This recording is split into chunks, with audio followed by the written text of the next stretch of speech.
Assalamualaikum, welcome to Afra's Food Channel. அஸ்ஸலாமலைக்கும். இன்றைக்கி நம்ம சேனலில் வீட்டில் இருக்க சிம்பிளான பொருளை வச்சுட்டு ரொம்ப டெலிஷியஸான கீர் எப்படி செய்கிறதுன்னு பார்க்கலாம். இந்த கடலைப்பருப்பு பாயசம் மதுரை ரொம்ப ஃபேமஸ்ங்க. 1/2 கப் கடலைப்பருப்பு எடுத்து தண்ணி ஊற்றி நல்லா அலசி எடுத்துக்கலாம். நம்ம வீட்டுக்கு யாராவது கெஸ்ட் வந்துட்டாங்கன்னா டக்குன்னு இது செஞ்சு கொடுத்து சூப்பராக அசத்திடலாங்க.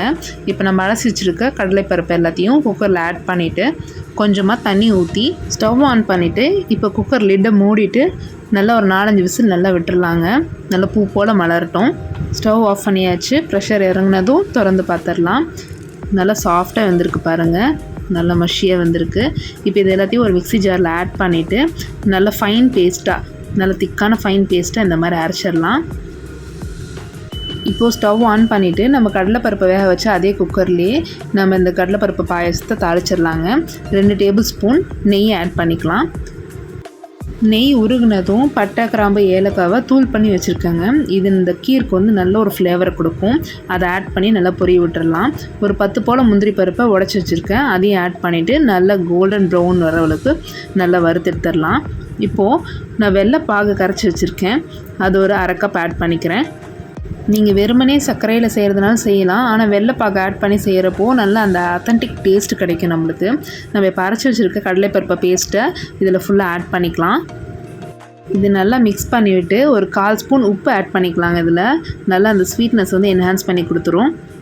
இது கூட காய்ச்சி ஆற வச்ச பால் நல்ல மலாயோடு ஆட் பண்ணிக்கலாங்க. ஒரு 1 கப் ஆட் பண்ணி நல்லா கட்டி இல்லாமல் கரைச்சி விட்டுக்கலாம். இந்த மாதிரி இதில் கொஞ்சம் எக்ஸ்ட்ரா ஸ்வீட்னஸ்க்காக 1/4 கப் சர்க்கரை ஆட் பண்ணிக்கிறேங்க. இது உங்களோட ஆப்ஷன் தான். நீங்கள் ஆர்கானிக் சுகர் ஆட் பண்ணால் ஆட் பண்ணிக்கலாம். இப்போது இதை நல்லா கொதிக்க விட்டால் போதுங்க. இந்த மாதிரி திக்னஸாக வந்துடும். இந்த மாதிரி கன்சிஸ்டன்சி வந்ததும் ஆஃப் பண்ணிடலாம். அடுப்பை ஆஃப் பண்ணிவிட்டு பவுலில் சர்வ் பண்ணிடலாம். திக்கன் யம்மி அண்ட் டேஸ்டி கடலைப்பருப்பு பாயசம் ரெடி ஆயிடுச்சு. இப்போது ஒரு 4 முந்திரி பருப்பு எடுத்து மேலே டாப்பிங் பண்ணிடுறேன். இந்த ரெசிபியை நீங்கள் கண்டிப்பாக வீட்டில் ட்ரை பண்ணி பாருங்கள். உங்கள் கிட்ஸ் அண்ட் ஃபேமிலிக்கு ரொம்ப பிடிச்சிருக்கும். நம்ம பவுலில் சர்வ் பண்ணப்போ செமி லிக்விடாக இருந்துச்சு. இப்போ பாருங்கள் எவ்வளோ திக்காகிடுச்சு. கொஞ்சம் தான் ஆறி இருக்குது. நல்லா திக்காகிடுச்சு. கண்டிப்பாக இதை வீட்டில் ட்ரை பண்ணி பாருங்கள். ட்ரை பண்ணி பார்த்துட்டு எப்படி வந்துச்சுன்னு சொல்லிட்டு மறக்காமல் எங்களுக்கு கமெண்ட் பண்ணுங்கள்.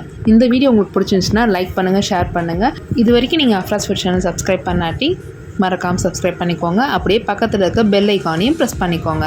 ஜஸாக்கல்லாஹு ஹைர்.